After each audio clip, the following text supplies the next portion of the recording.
Go on, Chrissy. Good afternoon, ladies and gentlemen. Good start, Chrissy. Can you see that,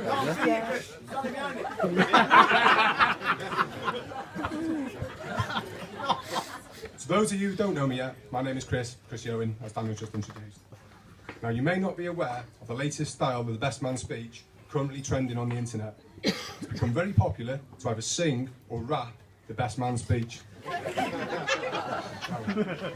Knowing how much trouble Daniel and Jodie have gone to with the music today, I thought I'd get into the spirit of things. So I thought I'd give it a go.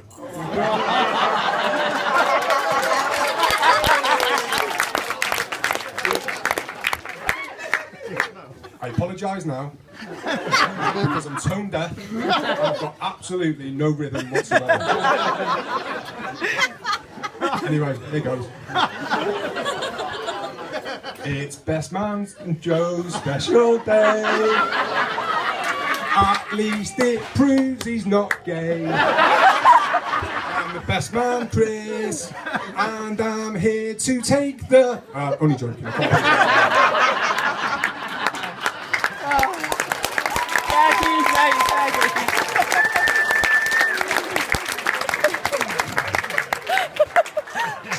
Before I start for real, I'm not a very confident public speaker.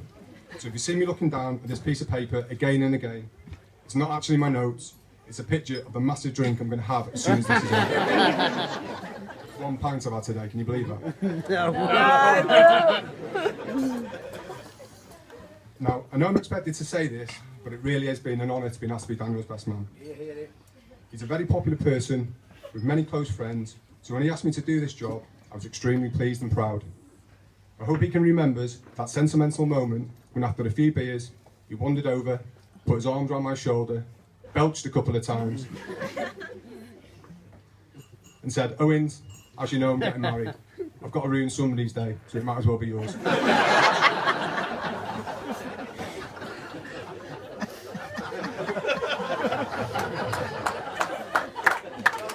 I've had the great fortune of knowing Daniel for many years now, from primary school, playing in the same Cubs football team, nights out, weekends away, trips abroad, following Liverpool Football Club, and much, much more. All this time growing up together means that he's had as much of a part in developing my sense of humour as anybody. So whilst I've tried to make this speech light-hearted and funny, it's his fault if it's not.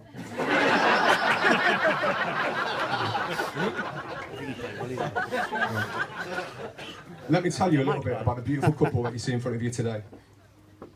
And I'm sure you'll agree, beautiful they are. It's been quite a journey, as many of you will know. As with all relationships, over many years, there have been ups and downs that have spanned events at home and abroad. There have been other men and other women, but on the whole, a bond and love for each other that has never wavered, regardless of adversity. Moments of true passion that have brought an intensity hard to describe. Drunken nights with many laughs and many tears. Travels to cities and countries far afield. And a common love for family values, as well as the nights out, fine food, music, sex and debauchery. Over the years, this relationship has blossomed into what you see in front of you today. It brings a tear to my eye. But anyway, that's enough about me and Daniel.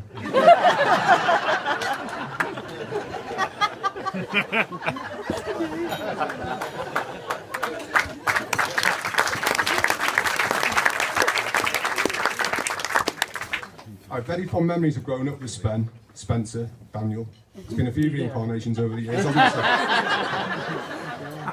You should all have an envelope on your desk, on your tables, if you want to open them up, and there's some photographs in there. Kind of sets the scene.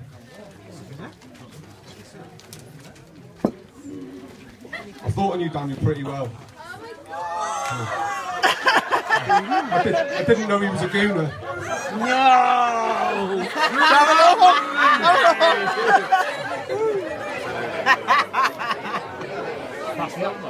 Pass it on here.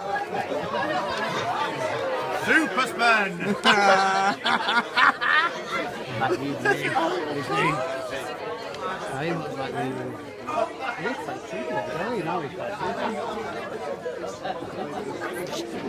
Not to do, yeah. I remember that shit. I do. Hey, Span, was that your manager's most improved? I paid his part.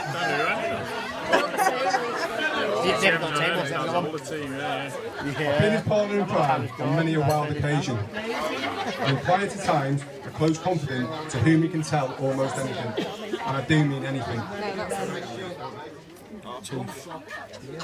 This has provided me with ample material for my speech this afternoon. Although I have promised not to divulge too much. But it's a good job really, because I can't remember most of it anyway. I'm sure that's why he's picked me. Growing up together like all old friends, we've certainly had our ups and downs. There have been plenty of times when after a petty argument would arise from nowhere, and Daniel would call me names and I'd call him names back, and it'd spiral out of all control. We'd each end up running home in tears, cursing that this was it, we're not going to be friends anymore. But sure enough, the next day, Daniel would drop me an email from the office, we'd have a beer and make up as all good friends did. It's great to see that everyone is enjoying the wedding today, but I have to say that being the best man you get to see behind the scenes, and let me tell you, it isn't pretty. Tears, hissy fits, chucking lipstick and mascara all over the place, but lucky I've heard that Jodie and the bridesmaids were better behaved than Daniel. Daniel is very caring, especially about his appearance. I think it's fair to say, and after looking at the photos, Jodie's been a positive influence in this area.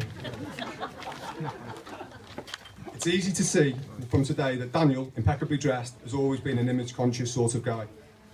He once admitted to me that his favourite forms of entertainment were football, socialising and mirrors, in reverse order. I am a little disappointed he's copied my outfit today though.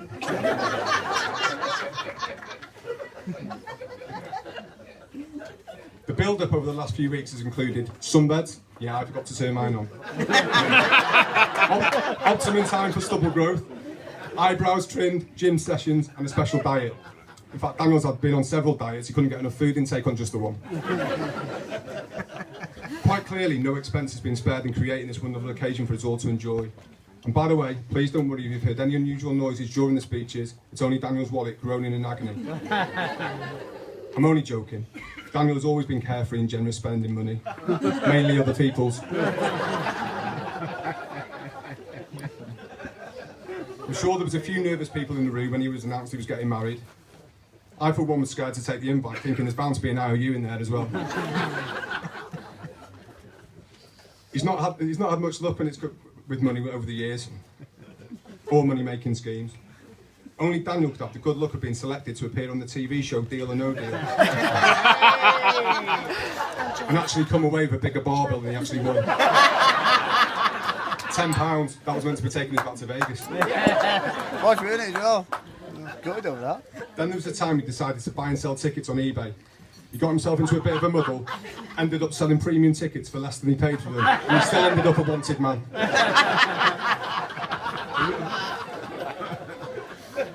I'd like to take a minute to thank the owners and staff at Sawton Hall for such an amazing venue.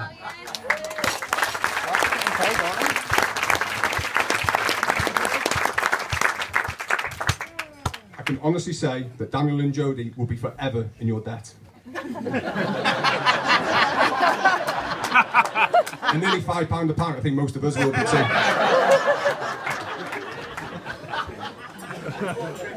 All joking aside, I'm amazed everything has gone so well. That's obviously down to Jodie. Daniel isn't the most organised of people and often leaves things to chance. His carefree approach to life has often led to problems for other people.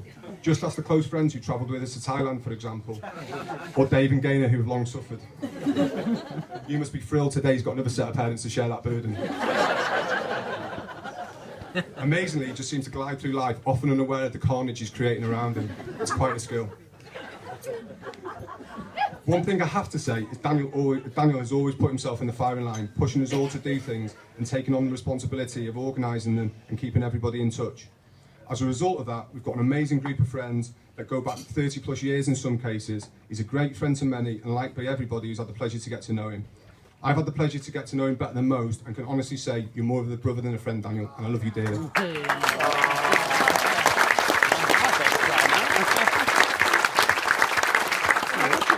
Family and friends mean the world to Daniel, and this is the most important quality that both him and Jodie share. This was cemented even further after the birth of their amazing son, my godchild, Reuben Hadley. Can I just say how handsome he looks today, by the way? Jodie, you look stunning, as do all your beautiful bridesmaids, and of course, Gaynor and Nikki. Seriously, Daniel, you're a lucky groom. You've got Jodie, who's beautiful, smart, funny, warm, loving, caring, and it has to be said, a bit of a babe. Jodie, you've got a great job with even greater career prospects.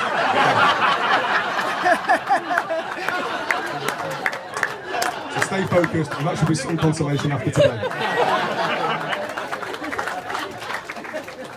I'm not quite married yet, so I'm not in the best position to be giving marital advice or to say anything profound or inspiring about marriage. As I'm not qualified to do so, I'll use an analogy from something that myself and Daniel discuss pretty much 365 days of the year: football.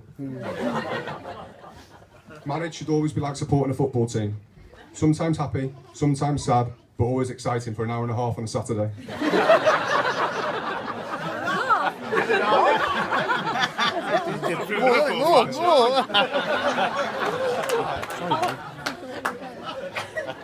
Before we move on to the traditional toast, there's something I'd like us all to do. You may have picked up on some anxiety from the bride and groom during these speeches. It would be normal and fair to assume that that was down to the fear of what I might have to say. Well, you're wrong. The anxiety has come from the fact they've not been able to check their Twitter feeds or post on Facebook for at least 10 minutes now, so I thought we could all help them out. Can I ask everybody to take out their phones, turn on the camera, raise them, pout, and take a selfie.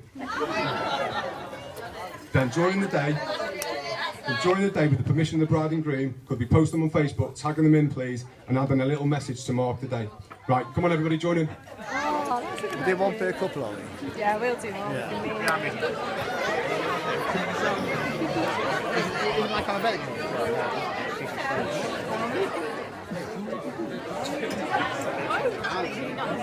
You want to take a selfie of me?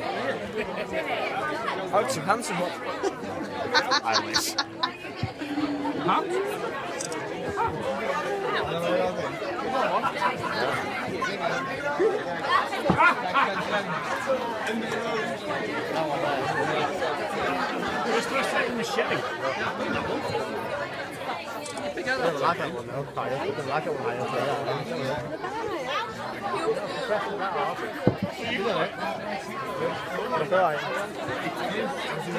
I'm very enough, though. You can me out of it.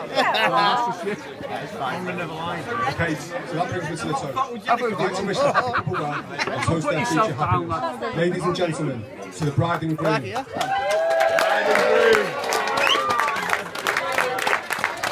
Fair play to Chrissy, he's done the blind on her. A little bit of your champagne.